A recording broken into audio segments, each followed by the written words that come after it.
합니다. 아멘. 하나님 말씀은 로마서 5장 15절입니다. 로마서 5장 15절에서 21절까지 말씀을 제가 봉독해 드리겠습니다. 로마서 5장 15절에서 21절까지 말씀입니다. 봉독하겠습니다. 그러나 이 은사는 그 범죄와 같지 아니하니 곧 한 사람의 범죄를 인하여 많은 사람이 죽었은즉 더욱 하나님의 은혜와 또한 한 사람 예수 그리스도의 은혜로 말미암은 선물은 많은 사람에게 넘쳤느니라. 또 이 선물은 범죄한 한 사람으로 말미암은 것과 같지 아니하니 심판은 한 사람으로 말미암아 정죄에 이르렀으나 은사는 많은 범죄로 말미암아 의롭다 하심의 이름이니라. 한 사람의 범죄로 말미암아 사망이 그 한 사람을 통하여 왕노릇하였은즉 더욱 은혜와 의의 선물을 넘치게 받는 자들은 한 분 예수 그리스도를 통하여 생명 안에서 왕노릇하리로다. 그런즉 한 범죄로 많은 사람이 정죄에 이른 것 같이 한 의로운 행위로 말미암아 많은 사람이 의롭다 하심을 받아 생명에 이르렀느니라. 한 사람이 순종하지 아니함으로 많은 사람이 죄인이 된 것 같이 한 사람이 순종하심으로 많은 사람이 의인이 되리라. 율법이 들어온 것은 범죄를 더하게 하려 함이라. 그러나 죄가 더한 곳에 은혜가 더욱 넘쳤나니 이는 죄가 사망 안에서 왕노릇한 것 같이 은혜도 또한 의로 말미암아 왕노릇하여 우리 주 예수 그리스도로 말미암아 영생에 이르게 하려 함이라. 아멘. 이 로마서 5장 15절부터 21절의 말씀을 중심으로 하여 그래서 다시 십자가다라는 제목으로 은혜를 나누고자 합니다. 세상과 십자가는 상극입니다. 목적과 그 지향점이 반대입니다. 그래서 십자가에서 세상의 그 어떤 것을 추구하는 것은 어리석은 행동입니다. 세상은 제가 말씀드린 것처럼 성경의 용어를 거부했습니다. 인정하지 않습니다.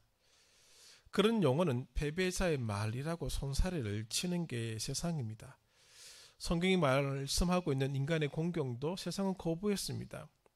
그것을 해결하기 위한 방편도 세상은 거부하죠. 이런 현실에서 그래도 여전히 십자가인가? 라는 질문이 만들어지게 된다라고 하는 것이죠. 예수님께서 공생애를 시작하실 때에 예수님이 이 땅에 오신 목적을 밝힌 성경 구절이 있습니다. 누가복음 4장 18절부터 19절까지의 말씀에 예수님이 공생애를 시작하시면서 이것을 위해서 오셨다라고 말씀을 하셨거든요. 이 글은 이사야서 61장 1절 이하에 있는 말씀을 인용하셨습니다. 정리하면 이렇습니다. 가난한 자에게 복음을 전하기 위하여 보냄을 받았다라고 말씀하셨습니다. 두 번째는 갇힌 자에게는 자유를 선포하고 눈먼 자들에게는 보게 하게 하시고 눌린 자들에게는 은혜의 해를 선포하기 위하여 오셨다라고 말씀하셨습니다. 회복을 위해서 오셨다라고 하는 것이죠. 모든 왜곡된 것들을 되돌리기 위해서 오신 것입니다. 그리고 그렇게 되돌리기 위한 방법으로 선택된 것이 십자가입니다. 여러분, 십자가는 그냥 십자가라고 하는 이 사형 제도만 생각하셔서는 안 됩니다. 이 십자가에 담긴 위대한 뜻은 하나님의 죽음입니다. 하나님이 십자가에 달리셨다라고 하는 것이죠. 곧 하나님이 죽으셨다라고 하는 겁니다. 이 표현은 놀라운 표현이죠. 있을 수 없는 표현입니다. 논리적으로 맞지 않습니다. 하나님이 죽는다? 그건 일어날 수가 없는 것이죠. 그렇게 되면 하나님이 아니신 게 되는 거죠. 그래서 이 사건 자체를 우리는 신비라고 표현할 수밖에 없다라고 하는 것이죠. 바울도 이것을 다루는 장면에서 강론지는 없습니다만은 이런 말씀을 하시거든요. 11장 25절, 로마서 11장 25절에 이런 표현이 있습니다. 형제들아, 너희가 스스로 지혜 있다 하면서 이 신비를 너희가 모르기를 내가 원하지 아니하노니 이 신비는 이방인에서 충만한 수가 들어오기까지 이스라엘의 터로는 우둔하게 된 것이라. 예수 그리스도의 사건의 신비라는 표현으로 바울은 얘기를 하고 있다라고 하는 것이죠. 자, 하나님이 가난한 자에게 복음을 전파하시고 갇힌 자에게 자유를 선포하시고 눈먼 자에게 포교함을 선포하시고 눌린 자에게 자유를, 은혜를 선포하기 위해서 오셨는데 그것을 이루신 방법이 십자가라고 하는 것이죠. 과연 십자가가 정치적 구호가 난무하고 자본주의가 중심인 세상에 무슨 의미가 있겠느냐라고 하는 것이 오늘의 질문이고 우리가 찾아야 될 답입니다. 말씀드렸던 것처럼 유대인들이 기다렸던 메시아는 전사 메시아였습니다. 여전히 이것이 매력적이지 않습니까? 전사 메시아로 오셔야지만이 우리가 요구하는 것들을 이루어 주실 터인데 오늘 이 땅에 오신 메시아는 그런 메시아로 오시지 않으셨습니다. 고난받는 종의 모습으로 이 땅에 오셨다라고 하는 것이죠.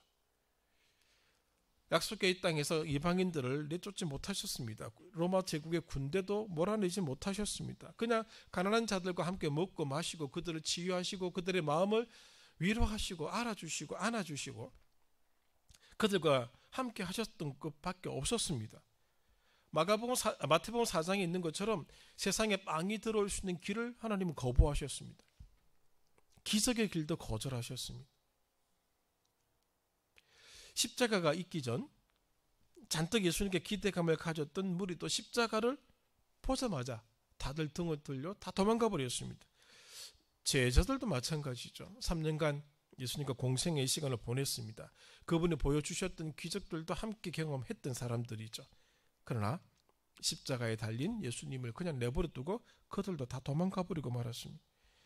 예수님이 십자가에 달려있는 그 순간 세상은 거침없이 예수님을 희롱하고 조롱했습니다. 그러나 십자가 예수님은 세상을 뒤집지 못했습니다. 달리시고 무덤에 들어가시기 전까지 십자가의 그 예수님은 세상을 뒤집지 못했습니다. 누가복음 23장 44절 45절에 보시면 십자가에 달리신 그때 해가 빛을 잃었다. 온 땅에 어둠이 임하였다라고 기록하고 있습니다. 그리고 성전 휘장이 한가운데가 찢어졌다는 보도 외에는 아무런 일이 일어나지 않았습니다. 하나님이 죽는 그 순간에 이 두 가지 일 외에는 아무런 일이 일어나지 않았습니다. 천둥이 치고 하늘이 두 쪽이 나고 막 지진이 나고 막 뒤집히고 말씀하신 대로 막 예수님의 손에서 못이 팍 날아가고 막 그런 일이 일어나야 되는데 아무런 일이 일어나지 않았다라고 하는 것이죠.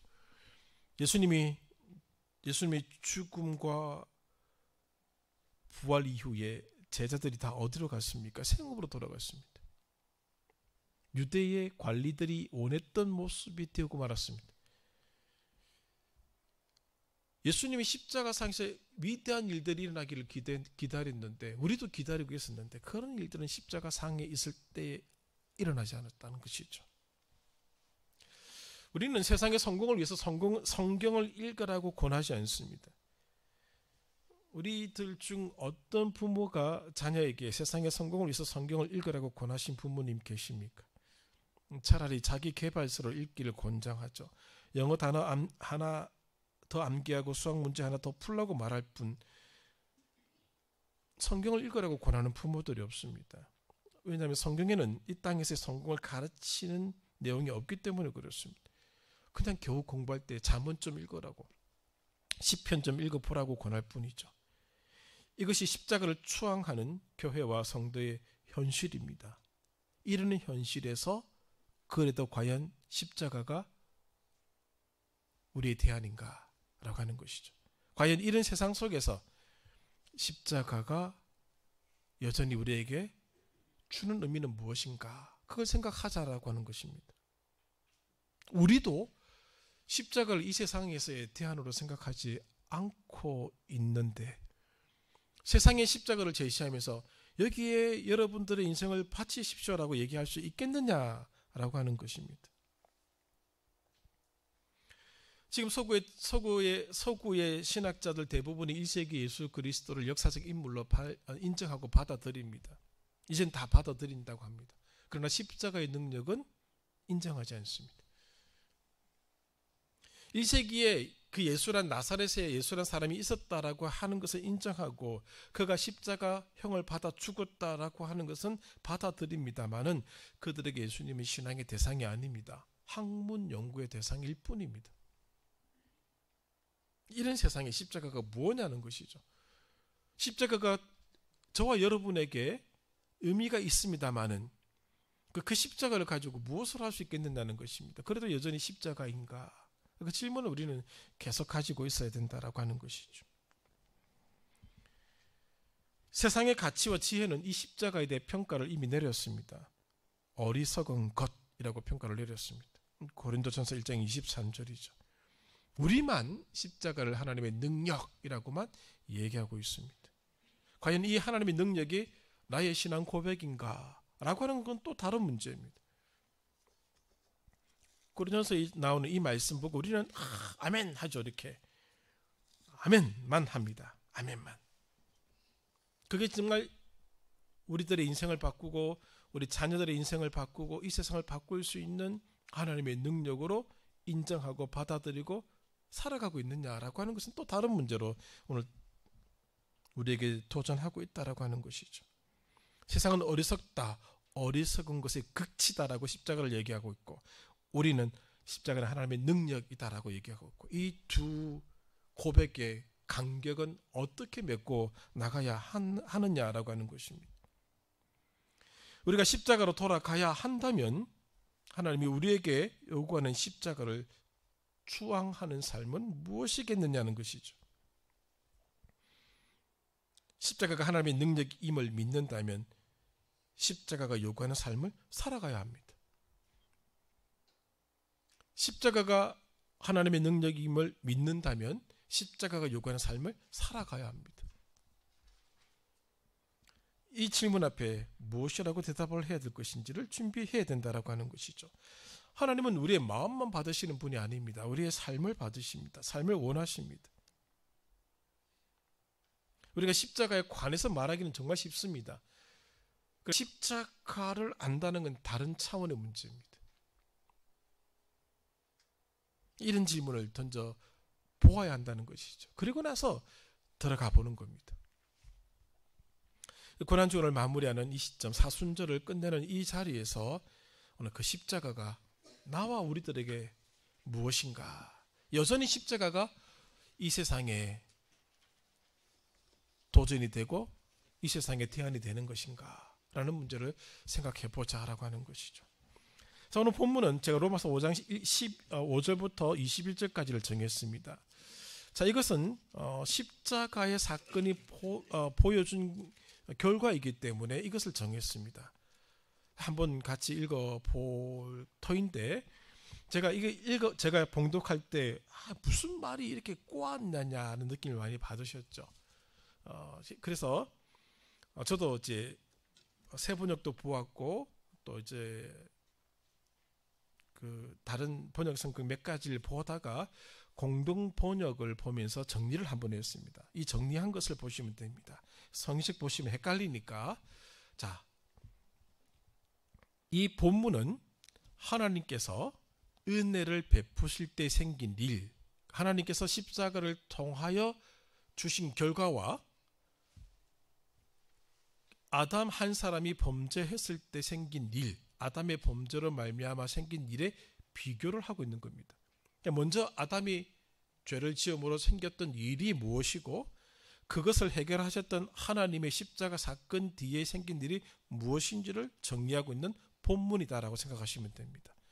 보다 자세한 해석은 수요일날 로마서 강해 그거 할 때에 이 부분을 다룰 것이고 오늘은 그냥 본문에 나오는 흐름대로 정리를 해서 말씀을 드리는 겁니다. 먼저 하나님께서 은혜를 베푸실 때 생긴 일이 이렇습니다. 이 15절에 보시면 그러나 이 은사라는 용어를 썼습니다. 이 은사 혹은 선물 이라는 표현을 쓰는데 하나님이 은혜를 베푸실 때 생긴 일은 무엇인가요? 첫 번째는 많은 사람이 풍성한 은총을 거저받았다라고 하는 겁니다. 대꾸에서 그 밑에서 한 번 더 보십시오. 아담의 범죄 때문에 많은 사람이 죽었습니다. 대조하고 있죠. 아담의 범죄 때문에 많은 사람이 죽었습니다. 성경 구절 다 적어놨으니까 아래 위로 보시면서 보시면 됩니다.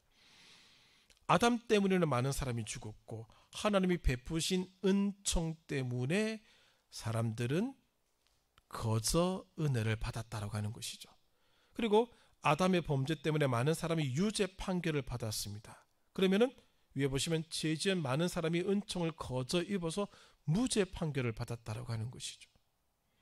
그리고 아담 그 한 사람 때문에 죽음이 왕노릇하게 되었지만은 예수 그리스도 때문에 우리는 하나님과의 올바른 관계를 가지게 되었고 생명이 왕노릇하는 곳에서 살고 있다는 것입니다. 한 사람이 죄를 지어 모든 사람이 유죄 판결을 받았습니다. 18절에 대꾸되는 것처럼 한 사람의 올바른 행위로 모든 사람이 무죄 판결을 받고 영생을 얻게 되었습니다.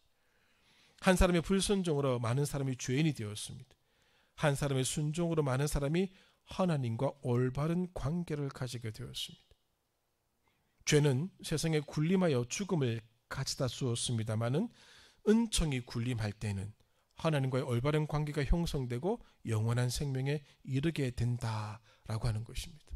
이것을 지금 이 15절부터 20절까지 쭉 보여주는데 15절에 이런 표현이 나옵니다. 지금 이 안에는 잘 나타나지 않는데 공동 번역을 보면은 15절에 하나님의 은총의 힘이 더 큽니다 라는 표현을 하고 있습니다. 그리고 16절에서는 하나님이 주시는 은총과 아담의 죄는 그 효과에 있어서 서로 비교가 되지 않습니다. 그리고 17절에 하나님의 은총의 힘이 더 큽니다. 십자가의 힘이 하나님이 십자가를 통해서 보여주셨던 사랑의 힘이 아담의 범죄보다 더 크다는 겁니다. 십자가로 인하여서 생긴 결과가 바로 이것이다 라는 점을 말씀해 주고 있는 것이죠. 언약의 하나님께서 5번입니다. 언약의 하나님께서 인간의 죄와 죽음의 문제를 성공적으로 해결하셨다라고 하는 겁니다. 십자가라는 방법으로 인간의 죄의 문제, 인간의 죽음의 문제를 해결하셨다라는 점을 말씀해 주고 있는 겁니다. 하나님의 사랑이 어디에서 결정적으로 나타났는가 하면은 십자가 안에서 나타났다라고 하는 것이죠. 그리고 이 안에서 살아가는 사람들에게 소망이 된다는 겁니다. 예수 그리스도 안에 살아가는 사람들에게 그 삶이 어떠하든지 간에 이것으로 인하여 예수 그리스도의 십자가로 인하여 우리는 소망을 누릴 수 있는 사람이 되었다라는 점을 말씀해 주고 있는 것이고, 예수의 십자가의 능력은 아담의 죄와 그 죄의 효력을 역전시키는 능력이 있는 것임을 말씀해 주고 있는 것이죠. 이 본문 속에 두 가지의 중요한 개념이 나타납니다. 하나는 무죄 판결입니다. 무죄 판결. 자, 이신칭의라고 할 때에 우리가 갖고 있는 개념이 무죄 판결이죠. 하나님 우리를 의롭다 하셨다라고 할 때는 무죄 판결입니다. 그러나 여기 나와 있는 것처럼 하나님과의 올바른 관계가 성립되는 것도 십자가의 결과입니다. 칭의의 개념에 두 가지가 들어가야 됩니다. 무죄 판결과 하나님과의 올바른 관계 성립입니다. 이 두 가지가 칭의를 설명하는 것이지 하나만 가지고는 설명할 수가 없습니다. 이 로마서 안에 이것을 다 품고 있더라라고 하는 것이죠. 십자가는 죄의 상태를 해결하는 겁니다. 죄의 상태가 무엇이라고 제가 말씀을 드렸지 않습니까? 하나님과 인간이 단절되어 있는 그 상태를 죄의 상태라고 얘기를 하는 겁니다. 그렇게 단절되어 있으니까 죽음이 오는 것이죠. 하나님과 연결되어 있으면 죽음이 올 수가 없습니다. 생명이 올 수밖에 없는 것이죠. 죄의 상태는 단절된 상태를 얘기하고 있는 것이죠. 예수께서 하신 일은 단절된 상태의 관계를 회복시켜 주신 것이죠. 이전의 모습으로 회복시켜 주셨다라고 하는 것입니다. 이것은 이 단절은 인간의 힘으로 해결할 수가 없습니다. 왜? 인간이 하나님 편으로 건너가서 하나님을 모시고 올 수가 없는 겁니다. 우리의 힘으로는 하나님 편에 가서 죄송합니다, 잘못했습니다, 다시 오시죠라고 할 수 없다는 거죠. 하나님이 건너오셔서 우리를 데리고 가셔야 되는 겁니다. 그래서 죄는 우리가 해결할 수 없는 겁니다. 그것을 위해서 그리스도가 오셨습니다. 그 자체를 성경은 표현하기를 이 한글 성경 그대로 얘기하면 은사, 은총, 선물 이렇게 표현하고 있는 겁니다. 왜? 우리가 우리 힘으로 취득할 수 없는 게 선물이지 않습니까? 누군가 줘야 되지 않습니까? 헤세드의 사랑이라고 하는 표현을 우리가 쓰고 있는 언약적 사랑을 헤세드라고 얘기하는데 그런 용어를 쓰는 이유가 바로 거기 있는 것이죠. 하나님의 은총을 베풀어 주신 겁니다. 십자가는 인간이 죄의 값으로 치러야 할 값, 죽음을 대신 지불하신 겁니다. 죄의 상태에 있는 자에게 악이 요구하는 것이 죽음입니다. 너 죄를 지었지? 그러면 요구하는 게 있습니다. 죽음으로 그 값을 치러서 줘야 됩니다. 주면 우리는 끝이거든요. 소망이 없어지거든요. 그래서 다른 죽음을 주는 겁니다. 레위기가 보여주고 있는 장면이 그 장면이지 않습니까? 한번 기회가 되면 레위기서를 다시 한번 살펴볼 필요가 있다는 생각을 가지게 되는데 그렇게 하지 말고 전에 한번 나누었던 거 다시 읽어보시는 걸로 만족하시면 될 것 같고 새벽기도회 때 나누었던 것들 보시면은 다르게 제가 이렇게 정리한 내용들도 한번 보시면 되겠습니다. 레위기가 주어진 목적이 그거죠. 내가 죽어야 될 자리, 내가 흘려야 될 피를 다른 것의 피를 흘림으로써 내가 죽은 것으로 그걸 인정해 주신다는 것이지 않습니까? 바로 그겁니다. 예수님이 나를 위해서 나에게 요구된 죽음을 그분의 죽음으로 속량하신 겁니다. 대신 주신 것이죠. 그걸로 끝난 겁니다. 그래서 로마서 6장 23절에 있는 것처럼 죄의 삭은 사망이다. 죄가 요구하는 대가가 있는데 죽음을 줘야 되는데 예수의 죽음으로 이 문제가 지불됨으로써 나는 지불할 필요가 없게 되었다라고 하는 것이죠. 죄는 죽음을 사용한 인간을 지배해왔는데 이제 죄가 죽음을 가지고 우리를 지배할 수 없게 되었다라고 하는 것입니다. 십자가가 그 죽음의 요구를 만족시키신 것이죠. 자, 그것이 오늘 본문 이 로마서 5장 15절부터 21절까지의 내용을 쭉 말씀하고 있는 그런 내용입니다. 이제 다시 본론으로 들어가서 자, 이 시대의 십자가가 의미하는 삶은 무엇일까? 이렇게 은혜를 받았는데 이렇게 우리의 죄의 문제를 해결했는데 우리가 스스로 해결할 수 없는 죽음의 문제까지도 해결했는데 그럼 그거로 끝나는 건가? 그렇지 않다는 것이죠. 우리에게 요구되는 삶이 있다는 겁니다. 자, 이 주를 살피기 전에 한 가지 기억해야 될 내용이 있어서 잠깐 여기에 옮겨 놓았습니다. 로마 제국이 유대 땅에서 유대 전쟁이 끝나기까지 약 65년 정도를 지배를 했었는데 그때까지 엄청나게 많은 사람들을 십자가에 달려 죽였습니다. 갈릴리에서 한때 최고로 많이 봉기 때문에 죽었던 사람의 숫자가 2,000명이 된다는 얘기를 십자가에 달린 자가 2,000명이 된다는 글이 있습니다. 최하 2,000명 이상입니다. 예수님이 어린 시절 그것을 보셨다라고 하는 그런 글도 있습니다. 그런 환경에서 크셨다는 것이죠. 그렇게 십자가에 달려 죽은 자들이 한두 명이 아닙니다. 그러나 십자가에 달려 죽은 자들의 이름은 남겨질 수가 없습니다. 십자가가 의미하는 것은 그들의 존재 자체를 삭제시키는 것이 십자가 처형의 목적입니다. 그래서 그들의 이름을 남기지 않는 겁니다. 남길 필요도 없는 것이고 그들의 이름도 지워버리고 정체성도 지워버리는 인간됨의 모든 것을 지워버리는 것이 십자가 처형입니다. 그래서 가장 비열한 처형법, 가장 비인간적인 형벌이다라는 얘기를 하게 되는 것이죠. 십자가는 인간의 존재를 없애버리는 것이죠. 그런데 그 십자가에 못 박혀 죽은 자들 중에 오늘날까지 그 이름을 남긴 자가 있습니다. 예수 그리스도이십니다. 왜 이 이름이 남게 되었을까? 단순히 십자가에 못 박힌 한 인간이 아니라 십자가에 못 박힌 하나님이시기 때문에 그렇습니다. 여러분 그것을 잊지 마시기를 바랍니다. 이 시대의 십자가가 의미하는 삶이 무엇일까? 첫 번째 제가 4가지로 정리를 했는데 자, 그리스도를 기억하는 삶이 되셔야 됩니다. 근데 기독교의 핵심은 예수 그리스도와 십자가죠. 이 둘은 떨어질 수 없는 하나입니다. 십자가가 없는 기독교, 예수가 없는 기독교는 아무런 의미가 없습니다. 신학적으로도 의미가 없고 역사적으로도 의미가 없고 도덕적으로도 의미가 없습니다. 그러나 예수를 설명할 길이 없고 십자가 없이는 예수를 설명할 수가 없고 예수 없이는 십자가가 의미가 없어지는 것이죠. 오늘 이 신비 안에서 우리가 살아가게 되는데 그 신비 안에서 무엇을 해야 되는가 하면은 기억을 해야 됩니다. 기억. 무엇으로 기억하는가? 삶으로 기억하는 겁니다. 우리 성찬식을 지난주에 했죠? 성찬의 의미가 무엇입니까? 예수 그리스도의 몸이 나 때문에 찢겨진 겁니다.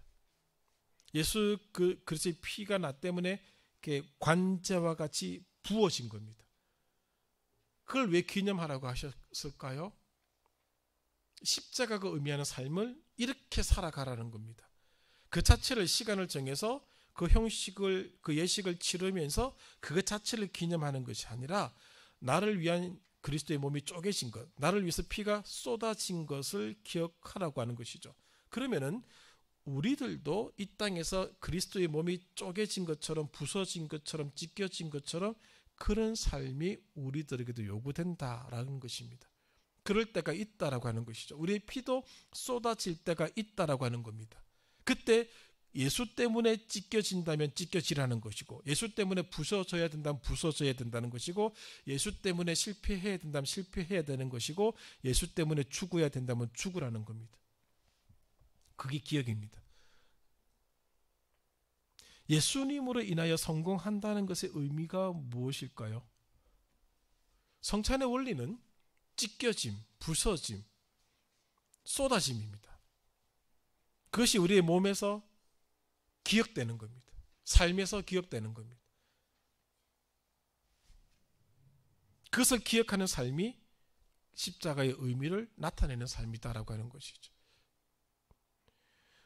그냥 노래 부르면서 부서져야 하리, 진짜 부서지는 상황이 오면 어떻게 하지? 우리는 전부 다 주랭낭쳐야 하리, 잽싸게 피해야 하리, 그렇게 되지 않습니까? 그러나 그렇게 하는 게 아니라는 것이죠. 그리스도가 나를 위해서 십자가에서 쪼개지고 찢겨지고 부서지고 무너진 것처럼 쏟아진 것처럼 우리의 삶도 이 땅에서는 찢겨질 것이고 부서질 것이고 망가질 것이고 궁극적으로는 죽게 될 것인데 그것을 기념하는 기억하는 삶이어야 된다라고 하는 겁니다. 그래서 예수 안에서 우리의 삶이 이렇게 된다고 할 때에 그것을 깊이 있게 들여다봐야 되는 것이지 원망해서는 안 된다라고 하는 겁니다. 예수님으로 인하여 성공한다는 것, 그 어떤 형식으로 나타나겠습니까? 사도 바울이 했던 수많은 표현들이 있지 않습니까? 막 떠오르는 그런 얘기를 그냥 줄 수 없이 말씀을 드리자면 지금 떠오르는 것이 이것이죠. 빌립보서 3장 7절에 그러나 무엇이든지 내게 유익하던 것을 내가 그리스도를 위하여 다 해로 여길 뿐더러 또한 그 모든 것을 해로 여기면 내 주 그리스도 예수를 아는 지식이 가장 고상하기 때문이라. 내가 그를 위하여 모든 것을 잃어버리고 배설물로 여기면 그리스도를 얻고 그 안에서 발견되려 함이니. 바울의 성공의 원칙은 이거가 아니겠습니까? 예수를 인하여 성공한다는 것은 그리스도 안에서 다시 재발견되는 것입니다. 그리스도를 기억하는 삶을 사십시오. 찢겨질 겁니다. 예수님 때문에. 무너질 겁니다. 예수님 때문에. 망가질 것입니다. 관제와 같이 부음이 됐다라고 하는 것은 무슨 뜻인가 하면은 포도주가 있는데 그 뚜껑목을 탁 쳐서 그냥 그대로 쫙 붙는 걸 관제라고 합니다. 그냥 다 쏟아지는 겁니다. 한꺼번에. 관제와 같이 부어짐을 당할 것이다라고 하는 것이죠. 누구 때문에? 예수님 때문에. 그래서 세상 사람들이 볼 때는 그 사람의 삶은 실패입니다. 왜? 예수님이 십자가에서 실패자로 선언 당했기 때문에 그렇습니다. 같은 맥락에서 두 번째, 어리석은 사람이 되어야 합니다. 지혜로운 자가 되기 위해서는 어리석은 자가 되어라라고 얘기를 하고 있죠. 고린도전서 말씀이 좀 많이 있으니까 한번 펼쳐보십시오. 고린도전서 3장 18절입니다.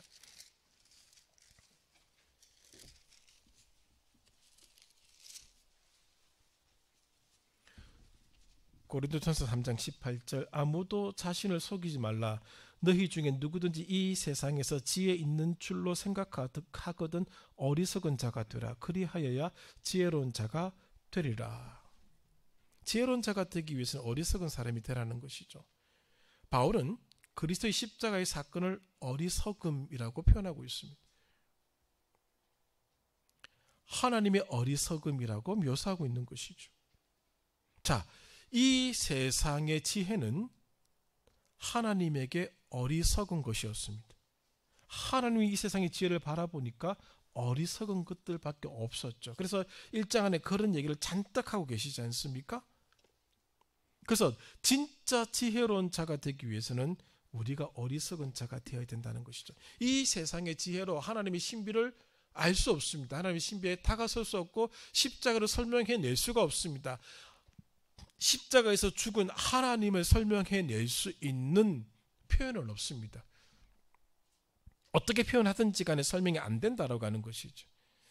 하나님이 이 땅에 오신 것도 설명할 수가 없고, 하나님이 이 땅에서 고난당하신 것도 설명할 수가 없고, 하나님이 이 땅에서 죽으신 것도 설명이 불가능합니다. 그러니까 신비입니다. 그래서 어리석은 자가 되지 않으면 모른다라고 하는 것이죠. 세상의 상식으로는 예수 그리스도의 삶을 받아들인다는 것은 불가능합니다.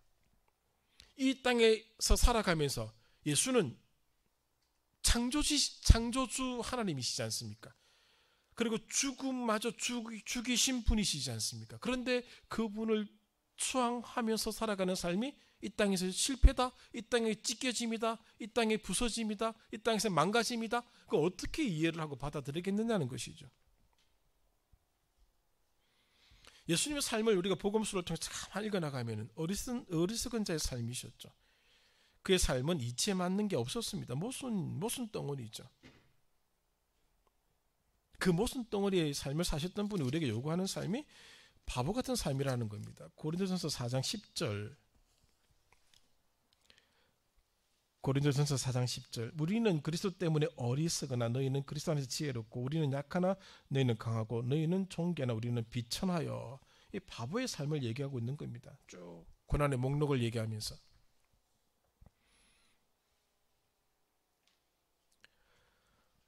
역사 속에 그리스도를 위하여 바보로 살았던 사람들의 얘기가 잔뜩 있더라고요.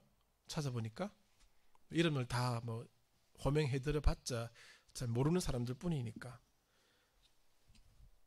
한국 교회 안에도 바보처럼 살았던 그리스도인들이 참 많이 있지 않습니까? 생각보다 많습니다. 있다는 것이죠. 불가능한 것이 아니라 그리스도를 위한 바보로 살아갈 수 있다는 것입니다. 다 사람들은 그분을 향하여 바보라고 외쳤습니다. 제가 자주 인용했던 분이 있잖아요. 장기래 박사님 얘기 가끔 해드리지 않습니까?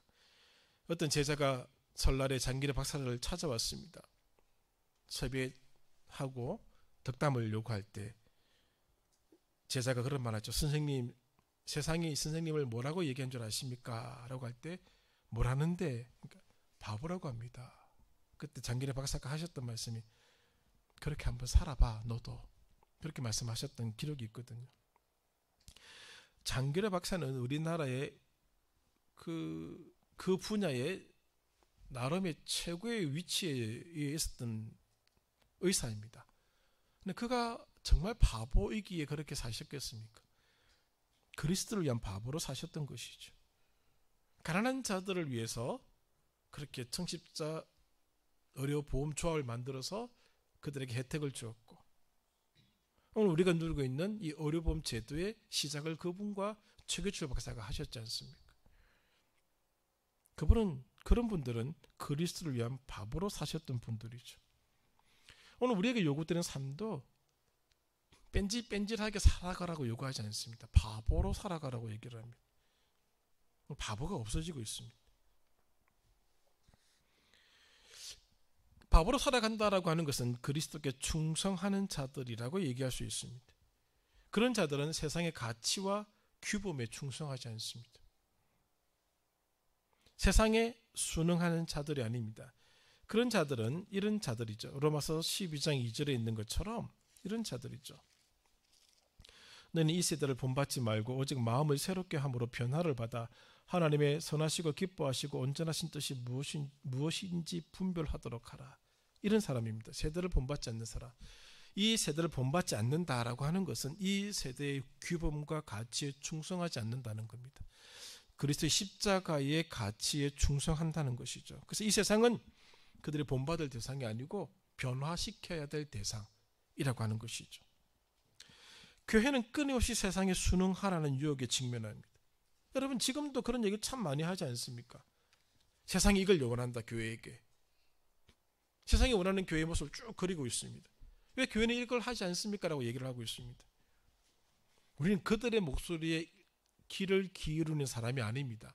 성경이 교회를 향하여 무엇을 하라고 하는 그 말씀에 1차적으로 귀를 기울이는 것이고 그들의 얘기는 참고할 뿐입니다. 근데 우리는 거꾸로 하고 있습니다. 세상이 이걸 원하는데 교회가 해줘야 되는 거 아닙니까? 아니에요. 그렇게 할 필요가 없습니다. 그렇게 그들이 요구하다 보면 그들의 요구에 끌려가게 되어 있습니다. 오늘날 한때 한국 교회가 사회복지와 관계된 일들을 참 많이 했습니다. 예산을 엄청나게 쏟아붓고 지금도 참 많은 단체들이 그 일들을 하고 있죠. 그런데 국가와 그 일을 같이 동시에 하게 될 때 어떤 일들이 생겨나는 줄 아십니까? 국가가 돈을 지원해 줍니다. 인건비를 지원해 주기도 하고 시설비를 지원해 주기도 하고 뭐 어떻게 지원해 줍니다. 그러면요 절대로 기도할 수가 없습니다. 아침에 일을 시작할 때 기도 못하게 합니다. 종교적 행위를 다 금지시켜 버립니다. 투자하는 돈은 10원인데 우리는 90원 투자하는데 10원 투자해 놓고 모든 종교성을 다 말살해 버립니다. 저도 이제 그런 일들에 대해서 이렇게 저렇게 관계되어서 일을 하다 보니까 목사님 절대로 국가와 같이 일을 하지 마십시오. 복음을 전할 수가 없습니다. 아픈 사람이 그 안에 있어도 기도할 수가 없습니다. 직원들이 고발해 버립니다. 인권위에 아침에 시작할 때 원장이 기도했다고 고발해 버립니다. 그러면 인권위 나와가지고 기도하지 말라고 공고하고 갑니다.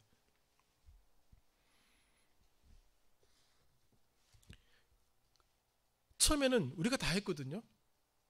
근데 걔네들이 춥다고 코 요거 하나 딱 집어넣고 모든 걸 다 요구하게 되어버렸습니다. 다 빼앗기고 있는 거죠. 우리는 세상을 향하여 외칠 수 있는 사람들입니다.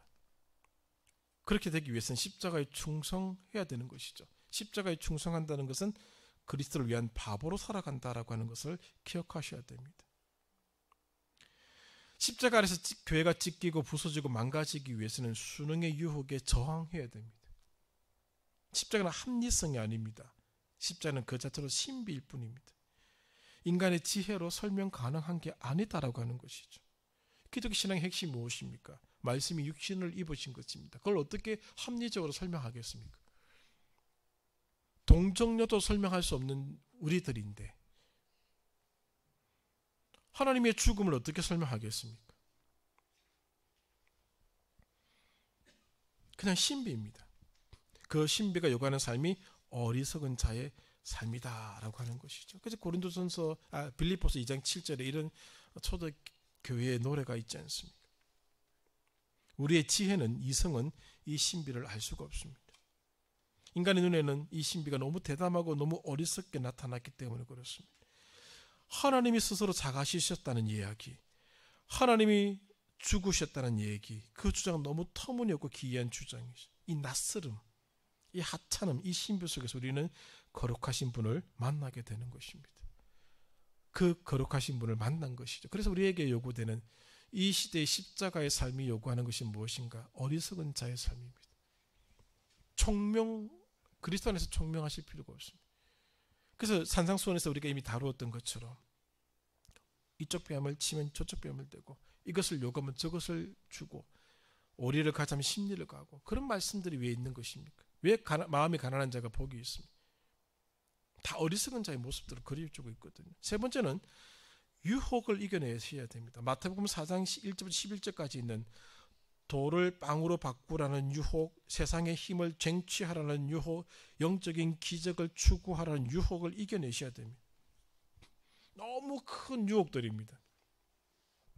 이미 자세하게 말씀드려서 더 자세하게 말씀을 드리지 않겠습니다만은 오늘 이것들이 요구하는 세상을 우리가 살아가고 있습니다. 빵, 힘, 기적, 이것이 있으면 세상을 다 바꿀 수 있습니다. 이런 유혹을 이겨내는 삶을 살아가야 됩니다.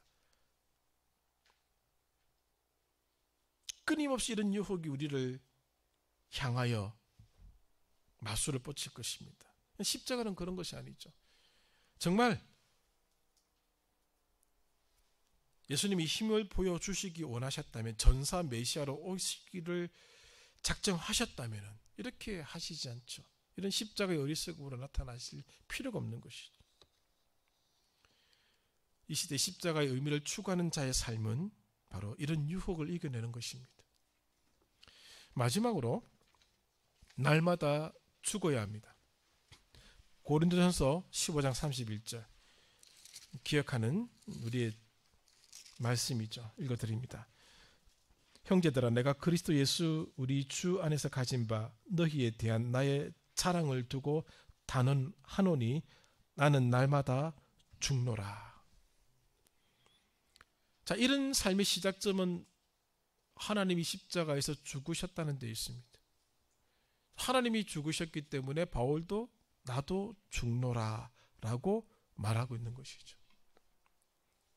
자, 유대교의 메시아 사상에는 메시아의 고난과 죽음에 대한 언급이 없습니다. 만약 하나님을 표현할 때 고난받는 하나님, 죽으신 하나님이라고 표현하게 되면 하나님을 모독하는 겁니다. 그만큼 하나님의 죽음, 하나님의 고난은 현실적이지 않은 것입니다. 그러나 실제로 예수께서 십자가에 매달려 죽으셨습니다. 하나님이 죽으셨습니다. 그렇다면 그분의 길을 따르는 자에게 요구되는 삶도 이와 같아야 한다는 것이죠. 바울이 나는 날마다 죽노라고 고백한 이유는 무엇일까? 왜 그런 고백을 하셨을까? 이 고린도전서 안에는 없어서 빌립보서에서 찾았습니다. 1장 20절 21절을 보십시오.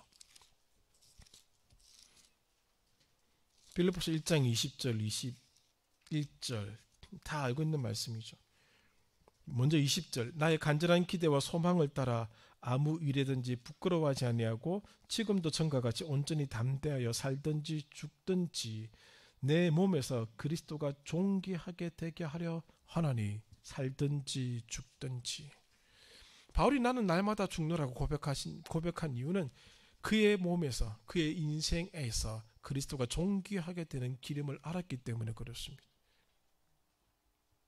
자기가 죽는 것이 21절 이는 내게 사는 것이 그리스도니 죽는 것도 유익함이라. 자기가 날마다 죽어야지만이 그리스도께서 사신다는 것을 알았기에 그는 그리스도 안에서 죽었던 것입니다. 오늘 이 시대에 우리가 십자가의 의미를 아는 자라서 살아가게 될 때에 우리에게 나타나야 될 삶의 모습은 죽는 겁니다. 자, 예수께서 십자가에서 죽으셨다라고 하는 것을 우리가 죽지 못할 이유로 삼는 것이 목적이 아닙니다. 왜 죽음을 얘기해야 되느냐? 왜 죽음을 우리가 바라보고 살아가야 되느냐라고 하면은 오직 죽음이 있는 곳이어야만 부활이 있기 때문에 그렇습니다. 죽지 않으면 부활이 없습니다. 이게 핵심입니다. 부활의 조건은 죽음입니다. 부활이 가져다 주는 모든 은총을 경험하기 위해서는 죽어야 됩니다. 이런 말씀 드렸죠. 도무지 그 이유를 알 수 없는 승리의 외침이 부활입니다. 자, 도무지 그 이유를 알 수 없는 승리를 맛보시기를 원하시면 죽으십시오. 그래서 날마다 죽어야 합니다. 우리가 승리라고 하는 것을 쟁취하기 위해서는, 얻어내기 위해서는 어떻게 해야 되는가? 죽어야 되는 겁니다. 바울은 그걸 알았습니다. 그래서 내가 날마다 죽노라라고 고백하는 겁니다. 그리고 자기를 죽이는 삶을 살았습니다. 자기는 자기 몸에서 그리스도가 존귀하게끔 되기 위해서 죽겠다는 거죠. 죽어야지만이 승리의 외침의 소리를 들을 수가 있습니다. 안 죽으면요, 그냥 괴롭게 살다가 괴롭게 그냥 끝나버리는 겁니다. 확 죽어야 됩니다. 그래야지만 부활이 오는 겁니다. 부활의 조건은 죽음입니다. 이 뉘앙스를 좀 어떻게 느끼시고 있는지 모르겠습니다.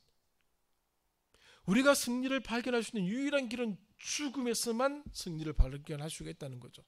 예수께서 안 죽으셨다면 부활도 없었습니다. 예수께서 안 죽으셨다면 부활의 승리의 아침도 없었습니다.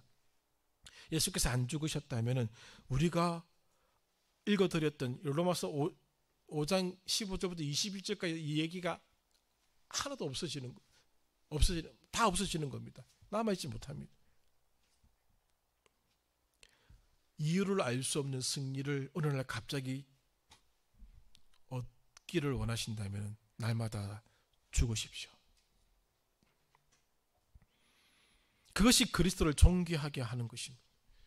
우리가 잘 알고 있는 그런 성경 구절들 다 그런 것들을 얘기하고 있지 않습니까? 유명한 성경 구절 갈라디아 2장 20절 말씀도 그것이지 않습니까? 내가 그리스도와 함께 십자가에 못 박혔나니. 그건 죽었다는 뜻이죠. 그런즉 이제 내가 사는 것이 아니요. 죽었으니까 내가 사는 것이 아니요. 오직 내 안에 그리스도께서 사시는 것이라. 이제 내가 육체 가운데 사는 것은 나를 사랑하사 나를 위하여 자기 자신을 버리신 하나님의 아들을 믿는 믿음 안에서 사는 것이라. 여러분 다른 건 다 잊어버리시더라도 이것 하나만 꼭 기억해 주십시오. 죽으십시오. 성질도 죽이시고 나도 죽이고. 예수 믿는다는 것이 무엇이냐? 십자가와 함께 죽는 겁니다. 그래야 부활이 오는 겁니다. 다 안 죽었습니다. 소금이라도 뿌려야 됩니까?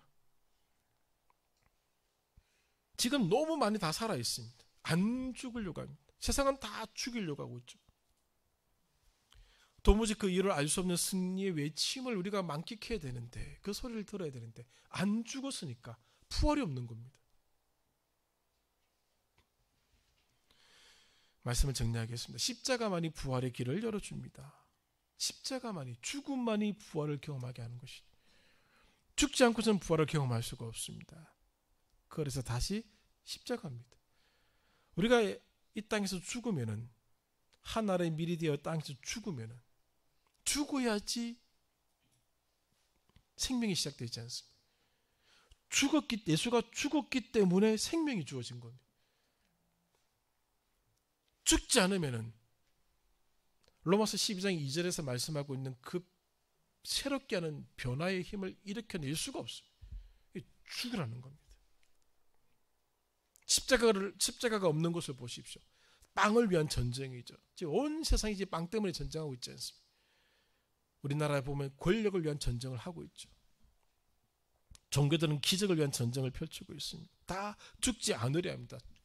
놈을 죽이려고 하고 있죠. 그런 곳에는 부활이 없습니다. 승리가 없다는 겁니다. 결국 다 죽을 겁니다. 몽땅 다 죽을 겁니다. 모두 부활이 없는 죽음의 자리에 갈 뿐입니다. 그래서 다시 십자가입니다. 왜? 여기만이 생명이 있거든요. 내가 죽는 그 자리에서, 죽은 씨앗 속에서 생명이 시작되는 것이거든요. 죽음의 자리에서 부활이 일어나는 것이거든요. 이 진리를 알리는 방법은 하나밖에 없습니다. 진리는 체득하는 것이지 배우는 게 아닙니다. 십자가는 가르쳐줘서 알아가는 게 아닙니다. 몸으로 얻어야 되는 것입니다. 체험이 있어야 되는 겁니다. 십자가에 관해서 말씀드리는 것은 어렵지 않습니다. 십자가를 아는 것은 다른 것이죠. 십자가를 가장 잘 알 수 있는 자리는 갈라디아 2장 20절이 말씀하고 있는 것처럼 내가 그리스도와 함께 십자가에 못 박히는 것, 내가 그리스도의 십자가에서 죽는 것밖에 없습니다. 교회에 그 이유를 알 수 없는 승리의 외침을 일으키기 위해서는 죽어야 되는 겁니다. 목사가 죽어야 되고, 장로가 죽어야 되고, 권사가 죽어야 되는 겁니다. 우리가 죽어야지 생명이 시작되는 겁니다. 안 죽으면 시작할 수 없습니다. 이거는 꼭 기억해 주십시오. 예수께서 죽으셔서, 하나님이 죽으셔서 부활이 일어났다. 부활이 발생한 겁니다. 그래서 다시 십자가입니다. 이 땅은 지금 부활을 기대하지 않습니다. 전부 다 죽이려고만 하고 있지 않습니까? 너 죽여서 내 살겠다는 거죠. 그러나 십자가는 내가 죽겠다는 거예요. 내가 죽음으로 너도 살리고 나도 살겠다는 것이죠. 이 위대한 이 말씀들 앞에 오늘 우리가 이 고난주간에 우리가 그리스도의 십자가를 생각하는 삶을 생각해야 된다는 것을 가르쳐주고 있는 것이죠. 체득된 십자가가 우리 모두에게 있기를 바랍니다. 그 자리에 들어가십시오. 그리고 그 십자가에서 죽으면은 우리는 죽으면 됩니다. 죽고 난 뒤에 일은 하나님이 하시는 거죠. 죽은 자가 뭘 하겠습니까? 십자가에 달려 죽었는데 내가 뭘 더 이상 할 수 있겠습니까? 끝나는 거예요. 우리는 내가 그래서 함께 십자가에 못 박혀 죽었나니 그 다음은 하나님의 영역이죠. 살리는 영역 하나님이 하시는 거죠. 여러분의 십자가 앞에 여러분이 죽으시고 저의 십자가 앞에서 저는 죽을 것이고 그렇게 해서 다시 십자가로 우리 남은 생을 만들어 가셨으면 좋겠습니다. 여러분들에게도 저에게도 여전히 십자가가 대안인가? 라는 질문을 던졌습니다. 오늘 그렇습니다. 맞습니다. 나에게도 우리에게도 십자가가 역시 우리의 삶의 대안입니다. 소망입니다. 라고 말씀하기 위해서는 십자가 앞에서 십자가와 함께 죽으십시오. 갈라디아 2장 20절의 말씀을 기억하시고 2025년의 사순절을 마감하겠습니다. 그리고 주일날 그 부활을 부정하는 사람들 앞에 부활이 무엇을 의미하는지를 말씀드리면서 모든 고난주간의 그런 긴 여정을 마치고자 합니다. 하나만 꼭 기억해 주십시오. 여러분 죽으시기 바랍니다.